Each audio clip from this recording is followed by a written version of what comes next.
It's a little dim, quiet. As you descend into the museum, the air seems to thicken. There's a smell of old dust along with something else. Even though you've never smelled it before, the primal part of your brain recognizes it instantly. Death. The mummies line either side of the long hallway. Some are propped against the wall, some have been dressed in modern clothing.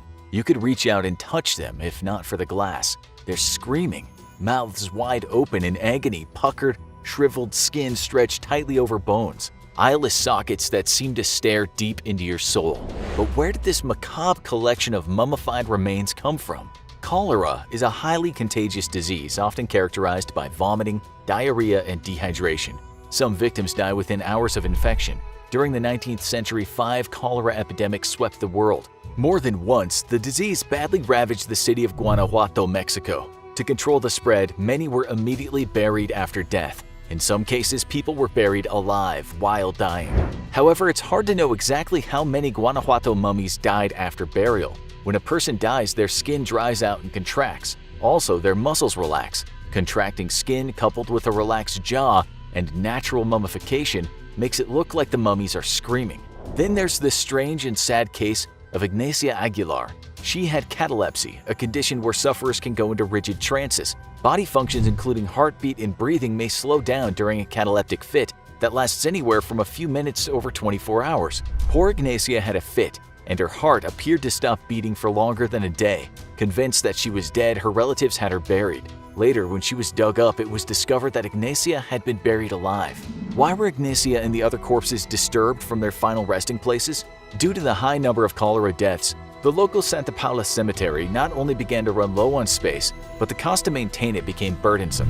In 1865, to defray expenses, the Guanajuato government imposed a tax for permanent burial. Relatives were required to pay annually to keep their departed loved ones buried. If a family failed to pay, their family member's corpse was dug up to make room for someone else.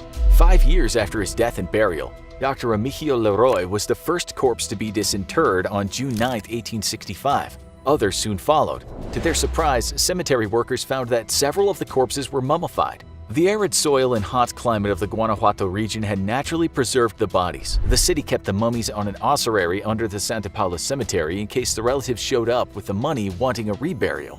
The cemetery workers began charging a fee to let the curious take a peek at the bodies. By the turn of the century, a significant amount of corpses had been dug up, and the whole operation had grown into a museum.